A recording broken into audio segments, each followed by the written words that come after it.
बिस्मिल्लाहिर्रहमानिर्रहीम। Dear student, अस्सलाम वालेकुम। दुआ है कि आप सब लोग अल्लाह के फजल से बखैर व आफियत हो। प्रीवियस लेक्चर 15 के अंदर हमने प्रूव किया था कि कोई भी एक्सटेंडेड रियल वैल्यूड फंक्शन जो है, extended real valued measurable function जो है, उसको आप पॉइंट वाइज लिमिट बना सकते हैं a sequence of simple functions. ठीक है जी। उससे पहले आपने सिंपल फंक्शंस की भी बात की थी कि एक ऐसा फंक्शन जिसकी रेंज जो है वो फाइनाइट हो, उसमें आपका जो है वो स्टेप फंक्शन भी आ गया था, फिर आपके पास कैरेक्टरिस्टिक फंक्शन भी थे, वो सारे सिंपल फंक्शन थे। अब जो सिंपल फंक्शंस हैं इनकी हेल्प से हम जो है लिबैक इंटीग्रेशन, जो कि हमारा लास्ट टॉपिक है इस जो है हमारे कोर्स का, उसकी तरफ चलते हैं। लिबैक इंटीग्रेशन शुरू करने से पहले जो है हमारे पास थोड़ा सा इसका जो है वो इंट्रोडक्शन है रीमान इंटीग्रेशन का।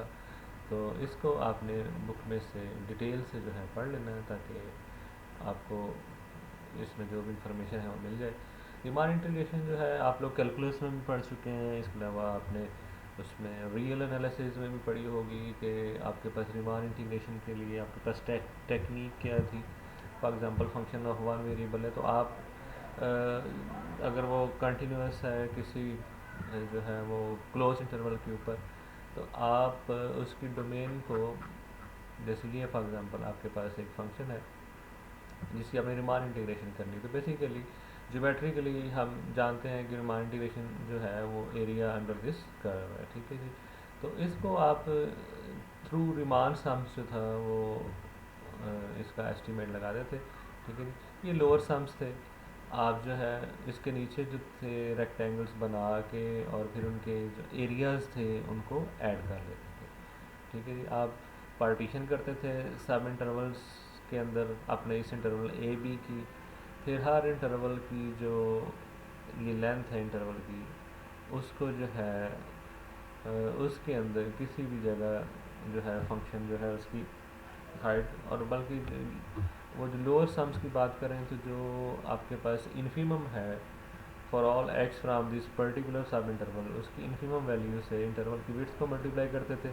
तो ये जो नीचे वाली रेक्टेंगल है इसका एरिया आ जाता था। ऐसे यहाँ पे इस सब इंटरवल की लेंथ को आपके पास for all points from this interval, जो उनकी इन्फीमम वैल्यू थी जो कि ये है, इसके साथ मल्टीप्लाई करते थे इस रेक्टेंगल का। तो इस तरह से लोअर सम्स, अपर सम्स के लिए हम क्या करते थे कि सिंपली आपके पास अगर इसी पार्टीशन को ही हमने देखना हो, तो इस पार्टीशन के अंदर जो आपके पास सुप्रीमम वैल्यू थी, जैसे ये वाली है, उसको मल्टीप्लाई करते थे तो आपके पास रेक्टेंगल ये वाली बन जानी थी यहाँ। ऐसे ही इस रूप में रेक्टेंगल ये बन जानी थी। तो इस तरह से ये सारी चीज़ें आप कैलकुलस और रियल में कर चुके हैं। ये आपके पास जैसे पार्टीशन एक ही है, उसी के ऊपर हमने लोअर सम्स फाइंड किए हैं, अपर सम्स फाइंड किए हैं। ठीक है। लोअर सम्स जो हैं वो मेजरमेंट में थोड़ी कमी रखते हैं, जैसे ये आपके पास ये जो वाइट एरियाज़ हैं कर्व के नीचे, ये वो हम लेस मेजर कर रहे हैं। ठीक है।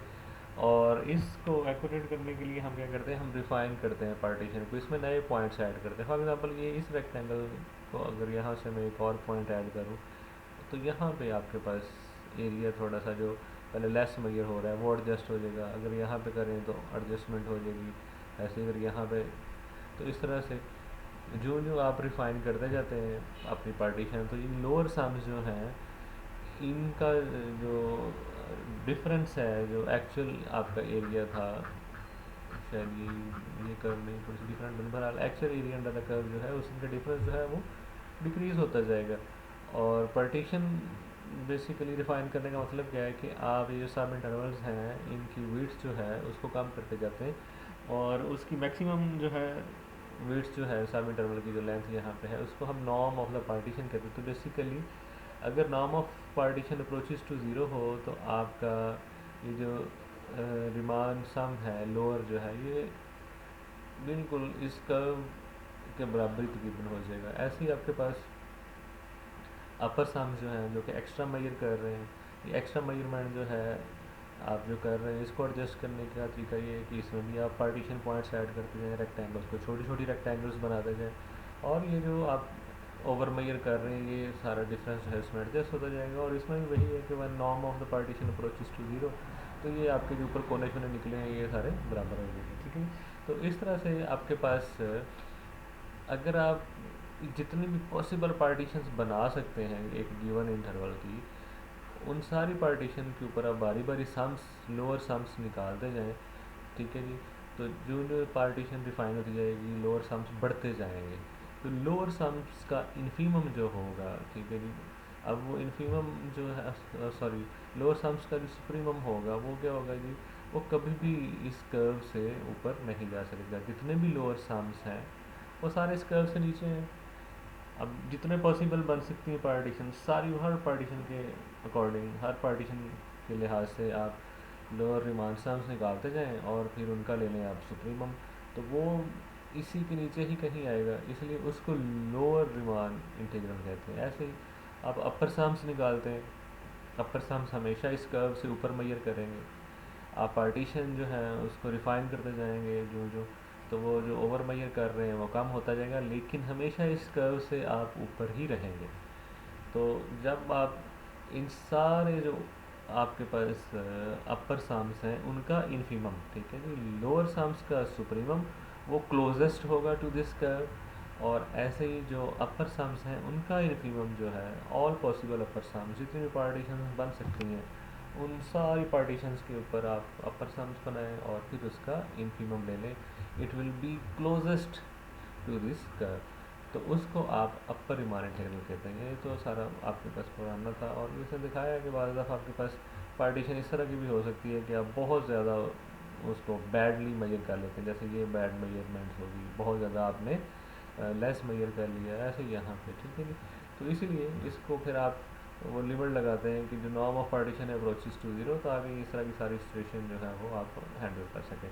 तो ये रिमान इंटीग्रल है, लोअर जो है, लोअर रिमान इंटीग्रल, जो लोअर आपके पास रिमान सम्स थे उनका सुप्रीमम, और ऐसे ही जो अपर रिमान इंटीग्रल है, ठीक है जी, वो इन्फीमम होगा ऑल अपर सम्स। ठीक है, यहाँ पे कहीं लिखा होगा, आपने इसको पढ़ लेना है, ठीक है जी। The upper Riemann integral is defined to be the infimum of the upper sums, और ऐसे इसका भी होगा lower Riemann integral of the function f is to be the supremum of the all lower sums. तो इस तरह से आप अपर और लोअर जो है रिमान सम्स जो थे उनको फाइंड करते थे। अच्छा जी, इसमें इसने ये स्मॉल एस और कैपिटल एस जो है ये लिखे हैं, इसको भी देख लेते हैं कि ये इसमें क्या लिखा हुआ है। स्मॉल एस, ये जो आपके पास स्मॉल एस है बेसिकली लोअर रिमान सम्स के लिए इसमें लिखा हुआ है, और कैपिटल एस जो है वो अपर रिमान सम्स जो है उसके लिए लिखा हुआ है। लोअर रिमान सम्स में क्या है कि आपके पास आप हर सब इंटरवल की विड्थ को मल्टीप्लाई कर रहे हैं, उसके अंदर जहाँ पे आपके फंक्शन की वैल्यू इन्फीमम है, और ऐसे अपर रिमान सम्स के लिए आप क्या करते हैं, हर सब इंटरवल को मल्टीप्लाई करते हैं उसके अंदर जो फंक्शन की सुप्रीमम वैल्यू है, और फिर सारी ऐसी वैल्यूज़ को आप ऐड कर देते हैं। तो अपर और रिमान, अपर और लोअर रिमान सम्स आपके पास ये आ गए। तो यहाँ पे अब आपके पास एक नेचुरल सा रिलेशनशिप है कि जो आपके पास ये जो लोअर सम्स हैं इनका सुप्रीमम जो है आपके पास, इनका सुप्रीमम जो है वो लोअर जो है वो रिमान इंटीग्रल होगा, ठीक है जी। तो इनका सुप्रीमम है तो ऑफ कोर्स ये उससे हमेशा लेस और इक्वल रहेंगे। ऐसी अपर सम्स जो है इनका जो है इन्फीमम जो है वो जो होता है अपर रिमान इंटीग्रल होगा, क्योंकि आपके पास इनका वो इन्फीमम है, so it will be greater than equal to upper Riemann integral, ठीक है जी। तो इसलिए एक नेचुरल रिलेशनशिप है सुप्रीमम का आर्बिट्रेरी सम्स के साथ और इन्फीमम का आर्बिट्रेरी सम्स का। तो इसलिए एक तो चीज़ यहाँ आ गई, दूसरा आपके पास इनके साथ भी रिलेशनशिप है, ठीक है जी।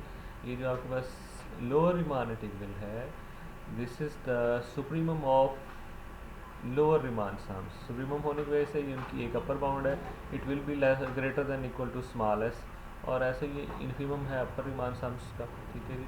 तो it will be less than equal to arbitrary Riemann sum upper जो होगा एस, ठीक है जी। तो ये आपके पास रिलेशनशिप है, इसको देख लीजिएगा। उसके बाद कुछ एग्जाम्पल्स हैं, इनको आपने पढ़ लेना है, ठीक है जी। अच्छा, अब इसमें आपके पास कुछ ऐसे फंक्शन भी होते हैं जो रिमान इंटीग्रेबल नहीं होते। ये तो रिमान इंटीग्रेबल है, जैसे आपके पास ये वाला फंक्शन है, ठीक है जी। F of x is equal to 1 when x is rational, f of x is equal to 0 when x is rational. मेरे ख्याल में ये पिछले फंक्शन के नाम से आपने इसको पढ़ा होगा, ठीक है। इज़ नॉट रिमान इंटीग्रेबल, उसकी रीज़न क्या है कि आप किसी भी तरह की पार्टीशन बना लें। डेंसिटी ऑफ रैशनल और इरेशनल्स की वजह से हर इंटरवल के अंदर इरेशनल्स भी मौजूद होंगे और रैशनल्स भी मौजूद होंगे, ठीक है जी। तो इसलिए हर इंटरवल के अंदर ऐसे पॉइंट्स होंगे जिन पे ये ज़ीरो भी देगा और वन भी देगा। तो हर इंटरवल के अंदर इनका सुप्रीमम वन और इन्फीमम ज़ीरो होगा। तो इस लिहाज से जब आप इनका इन्फीमम लेके हर जगह मल्टीप्लाई करेंगे तो zero into width of the interval, zero into width of the interval, तो लोअर साम्स हमेशा ज़ीरो रहेंगे जो मर्जी कर लें, और अपर साम्स जो हैं उसमें सुप्रीमम जो है फंक्शन के हर इंटरवल के अंदर, हर इंटरवल के अंदर, सब इंटरवल के अंदर वो वन होंगे। साथ सब इंटरवल्स की लेंथ आ जाएगी, वन हर जगह से कॉमन आ जाएगा। सारे सब इंटरवल्स की जब लेंथ ऐड होगी तो दोबारा से आपके पास ए बी आ जाएगा, ठीक है जी। तो इस तरह से आपके पास हर जगह जो है अपर सम्स जो हैं वो ए बी की length which is b minus a, और लोअर सम्स जो हैं वो ज़ीरो, ठीक है जी। तो इस वजह से आपके पास जो है फंक्शन रिमान इंटीग्रेबल नहीं होगा। रिमान इंटीग्रेबल तब होगा जब दोनों जो है लोअर रिमान इंटीग्रल और अपर रिमान इंटीग्रल जो है वो इक्वल है, जबकि यहाँ पे इसका जो अपर रिमान इंटीग्रल है वो बी माइनस ए आएगा, one into B minus A, B minus a, और लोअर रिमान इंटीग्रल जो है वो ज़ीरो। अब अपर और लोअर एग्जिस्ट कर रहे हैं लेकिन फंक्शन रिमान इंटीग्रेबल नहीं है, ठीक है। इसका अपर रिमान इंटीग्रल भी मौजूद है, लोअर रिमान इंटीग्रल भी मौजूद है, ठीक है जी। इस सारी जो है डिटेल को आपने पढ़ लेना है, ठीक है जी। और उसके बाद आपके पास अच्छा जी, the above example directly follows from the theorem as f is discontinuous at each point of interval, close interval a b, and measure of a b is equal to b minus a, ठीक है जी। अब आपके पास जो है okay, ये theorem जो है आपके पास इसमें इसने रेफरेंस दिया है थ्योरम 1.3, ठीक है जी। उसका तो मुझे आइडिया नहीं है, ये आप बुक से देख लीजिएगा, लेकिन मैं आपको वैसे बता देता हूँ कि आपके पास फंक्शन जो है उसकी डिसकंटिन्यूटीज जो हैं अगर काउंटेबल हों, यानी कि अगर वो नल सेट बना रही हो, और नल सेट वो होता है जिसका मैयर ज़ीरो हो, तो वो फंक्शन रिमान इंटीग्रेबल होता है। शायद ये थ्योरम कहीं मौजूद हो, बुक में से इसको देख लीजिएगा कि रिमान इंटीग्रेबिलिटी के लिए ज़रूरी है कि फंक्शन की डिसकंटिन्यूटीज़ का सेट जो है वो नल सेट हो। अब यहाँ पे असल प्रॉब्लम ये है कि फंक्शन जो है ये वाला वो हर रैशनल और हर इरेशनल उस पर डिसकंटिन्यूस है, ये इरेशनल्स पे भी डिसकंटिन्यूस है और रैशनल्स पे भी डिसकंटिन्यूस है, ठीक है जी। तो अगर आप इसका सेट ऑफ डिसकंटिन्यूटीज बनाते हैं तो पूरे का पूरा इंटरवल ही आ जाएगा, किसी पॉइंट किसी जो है पॉइंट के ऊपर ये कंटिन्यूस नहीं है, तो पूरे इंटरवल के ऊपर डिसकंटिन्यूस है। और उसका लिबैग मेयर जो है उसकी लेंथ है which is b minus a which is non zero, ठीक है जी। तो इस वजह से इसकी जो गारंटी है रिमान इंटीग्रेबिलिटी की वो नहीं रहेगी, ठीक है जी। तो ये डायरेक्टली फंक्शन जो है उसमें आप ए बी को 0 1 करते थे तो बेसिकली ये 1 से ही 2 आ जाता है, ठीक। 1 जो है इन जनरल आपके पास एक फंक्शन है किसी इंटरवल ए बी के ऊपर, और डिरिचले में आप जो है इंटरवल ए बी की बजाय 0 1 कर देते हैं। अगर वो जो है रिमान इंटीग्रेबल नहीं है तो डिरिचले फंक्शन भी ऑफ कोर्स रिमान इंटीग्रेबल नहीं होगा। और इसी पैटर्न पे नीचे भी है, अगर आपके पास ये थर्ड वाला भी देखा जाएगा तो इसमें कोई नई बात नहीं है, बेसिकली वही फंक्शन है। उसमें आपने उसको 0 और 1 के साथ लिखा हुआ था, इसमें आपने उसको 3 और 2 के साथ लिखा हुआ है, और दोबारा से बगैर कुछ किए जो है आप ये वाला जो है थ्योरम जिसका ऊपर रेफरेंस दिया है उसी से इसको देख सकते हैं कि अगर डिसकंटिन्यूटी इसका सेट बनाया जाएगा तो वो पूरा इंटरवल 0 1 आ जाएगा, किसी पॉइंट पे भी ऊपर ये कंटिन्यूस नहीं है, और उस सेट का मैयर 0 नहीं है बल्कि वो 1 माइनस 0 1 है, ठीक है जी। ऐसे ही आपके पास ये और एक और फंक्शन है, ठीक है। ओके, नेक्स्ट जो है आपके पास एक और फंक्शन है f of x is equal to 1 when x belongs to M, and f of x is equal to 0 when x is from L. ये आपने एग्जांपल जो है पहले कहीं की हुई है एग्जांपल एक्सरसाइज, उसमें आप इसको देख लेना है एम क्या है एल क्या है, और अकॉर्डिंगली देख लेना है कि रिमान इंटीग्रेबल जो है वो नहीं है। नेक्स्ट जो है जो हमारा मेन टॉपिक है वो है लिबैग इंटीग्रल, ठीक है कि आपने देखा तो बहुत सारे ऐसे फंक्शन हैं जो वैसे बहुत सिंपल से हैं, जैसे कि आपके पास जी ऑफ एक्स जो है 3 और 2 है, या ये वाला है, या आपके पास ड्रिकले फंक्शन है, या ये वाला फंक्शन जो है f of x equal to 0 on the interval a b when x is rational, sorry when x is irrational and f of x equal to 1 over the interval a b when x is rational. तो ये बड़े simple से function है हालांकि, लेकिन इसके बावजूद जो है ये सिंपल जो है सिंपल फंक्शन वाला जो है वो भी है कि आपके पास जी ऑफ एक्स जो है उसकी रेंज क्या है 3 and 2 फाइनाइट है, एफ ऑफ एक्स जो है उसकी रेंज क्या है 1 and 0 फाइनाइट है, या ये फंक्शन जो है दे आर सिंपल फंक्शंस, ठीक है, जिसकी रेंज जो है वो फाइनाइट सेट हो, लेकिन ये रिमान इंटीग्रेबल नहीं है, ठीक है जी। तो कम से कम इस तरह के मामला जो है इनको हम लिबैग इंटीग्रेशन के थ्रू जो है वो सॉल्व कर सकते हैं, ठीक है। बेसिकली जो दोनों इंटीग्रेशंस में डिफरेंस है वो ये है कि जो रिमान इंटीग्रेशन है इसमें आप अपनी जो डोमेन है उसको ब्रेक करते हैं, उसकी पार्टीशन, जैसे कि आपके पास की हुई पार्टीशन, ठीक है। जबकि जो जबकि जो लिबैग इंटीग्रेशन है उसमें आप अपनी रेंज जो है उसको ब्रेक करते हैं, रेंज के वो वाले हिस्से अलग कर देते हैं जिनके ऊपर फंक्शन एक ही वैल्यू ले रहे हैं, ठीक है। तो इस तरह से आपका फंक्शन जो है उसको सिंपल फंक्शंस की फॉर्म में ले जाते हैं, ठीक है। सिंपल फंक्शन जो होते हैं मेजरेबल होते हैं, ठीक है जी। तो उस इस तरह हर वो हिस्सा जिसके ऊपर फंक्शन को एक पर्टिकुलर वैल्यू ले रहा है, ठीक है, वो हिस्सा जो है उसका एक मैयर आपके पास आ जाएगा। तो वहाँ पे हम बेसिकली मैयर का इस्तेमाल करते हैं लिबैग इंटीग्रेशन में, ठीक है जी। तो ये दोनों में डिफरेंस है कि एक में रिमान इंटीग्रेशन में आप जो फंक्शन की डोमेन है उसकी पार्टीशन करते जाते हैं और उसको फाइन करते रिफाइनमेंट्स करते जाते हैं, जबकि लिबैग इंटीग्रेशन के अंदर आप जो है उसकी रेंज जो है उसको जो है आप जो है ऐसे तोड़ते हैं कि फंक्शन जो है वो सिंपल फंक्शंस में कन्वर्ट हो जाए, ठीक है। तो आपने ये सारी थ्योरी जो है इसको ध्यान से पढ़ लेना है। अच्छा जी, उसके बाद थोड़ी सी ये पुरानी डेफिनेशन है कि recall that a simple function phi defined on a measurable set d is measurable. Simple function जो है उनकी मेजरेबिलिटी हमने डिस्कस की हुई है, और सिंपल फंक्शन को इस तरह से लिखा जाता है। सिंपल फंक्शन वो होता है कि उसकी रेंज जो होती है उसमें फाइनाइट आपके पास यानी कि पॉइंट्स होते हैं। अगर उसकी रेंज को लिखा जाए तो फिर हम क्या करते हैं उसको कैरेक्टरिस्टिक फंक्शंस की फॉर्म में कन्वर्ट कर देते हैं। हर ए आई वो सेट है जिसके सारे पॉइंट्स को जाके आपका सिंपल फंक्शन फाइल ये स्मॉल वाले ए आई पे मैप करता है। तो कैरेक्टरिस्टिक फंक्शन क्या करता है, जब इसमें ए आई का एलिमेंट लगेगा तो ये इसको 1 पे मैप करेगा, और साथ वाला ए आई उसे ए आई इंटू 1 ए आई बना देगा, और जब ए आई से बाहर का कोई पॉइंट होगा तो उसको 0 पे मैप करेगा। तो इस तरह से आपके पास फंक्शन जो है वो डिपेंडिंग अपॉन इट्स रेंज वो सिंपल फंक्शन जो हैं कैरेक्टरिस्टिक फंक्शंस हैं उनमें जो है वो कन्वर्ट हो जाता है। और फिर आपके पास जो भी सिंपल फंक्शन है इसकी कैनोनिकल फॉर्म ये है कि आप उसको लीनियर कम्बिनेशन ऑफ, ठीक है, this is the linear combination of characteristic function where a जो है छोटे वाला जो है a i are distinct real numbers. ये वो वैल्यूज़ हैं जो इन सेट ए आईज़ के ऊपर जो है वो अटेन करता है। ये कैपिटल ए आईज़ जो है आर डिस्जॉइंट वेरिएबल सेट, ठीक है जी, ओके जी। और ये जो स्मॉल ए आईज़ हैं they are non zero distinct real numbers, ठीक है, डिस्टिंक्ट भी हैं और ज़ीरो भी नहीं है। क्यों?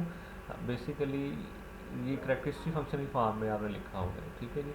तो इनका ज़ीरो होना जो है बिल्कुल जो है मीनिंगलेस है, ये हो ही नहीं सकते। क्यों?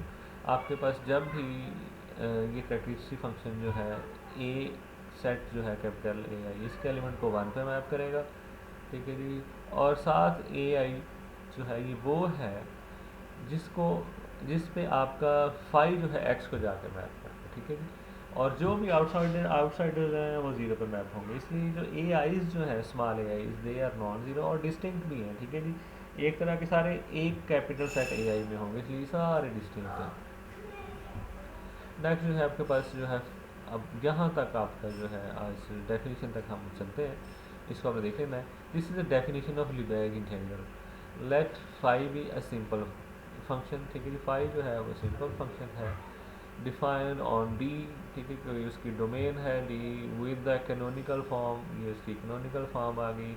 अगर आपके पास 5 सिंपल फंक्शन है तो उसको आप लिख सकते हैं ये ए आई और उसका प्रोडक्ट साथ characteristic function of capital set a i के साथ, जिसको हमने प्रीवियसली भी अभी डिस्कस किया है कि आपके पास जो सिंपल फंक्शन है उसकी कैनोनिकल फॉर्म जो है रिप्रेजेंटेशन जो है वो ये है, ठीक है जी।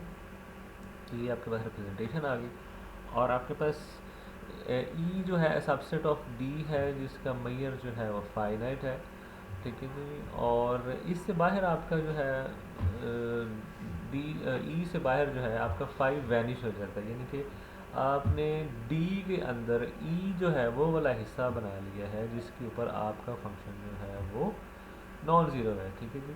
तो बेसिकली अगर ई को देखें तो ई इन सारे ए आईज़ का यूनियन है। ये जो ए आईज़ हैं ये वो वाले सेट्स हैं जिनके ऊपर function non zero value small a i ले रहा है। कैपिटल ए आई जो है ये वो सेट है जिसके ऊपर फंक्शन जो है स्मॉल ए आई वैल्यू ले रहा है। तो इन्हीं का सेट आपने जो है वो ई बना दिया हुआ है, ठीक है जी। ई वो है जिससे बाहर आपका फंक्शन फाइव जो है वो वैनिश हो जाता है और उसका लिबैग मैयर जो है वो फाइनाइट है, ठीक है जी। एंड फाइव वैनिशेस, अच्छा ये वही बात आ गई, एंड फाइव वैनिशेस आउटसाइड ई, ठीक है जी। डी जो है वो डोमेन है फाइव की और उसमें से डोमेन में से वो वाला हिस्सा जिसके ऊपर फंक्शन नॉन ज़ीरो है वो है ई। नॉन ज़ीरो है तो जो जो वैल्यूज़ वो ले रहा है, ठीक है जी, उन वैल्यूज़ का जो है आपने अलहदा से जो है वो सेट बनाया है। स्मॉल ए आई और कैपिटल ए आई इनका आपस में ताल्लुक़ है। इस सेट के एलिमेंट कैपिटल ए आई के सारे जो हैं वो स्मॉल ए आई पे मैप हो रहे हैं। तो अब जब ये आपने बनाना है लीनियर कम्बिनेशन की फॉर्म में तो यहाँ पे आपने कैरेक्टरिस्टिक फंक्शन लगा दिया है, ठीक है जी। अब बाकी जो है जब कोई एक एलिमेंट जो है कैपिटल ए आई पर्टिकुलर में आ गया है तो बाकियों में नहीं होगा, ठीक है जी। तो जब उसके ऊपर फाई ऑपरेट होगा तो सिर्फ ये वाला उसको वन पे मैप करेगा, बाकी सारे जो हैं उसको ज़ीरो पे मैप करेंगे।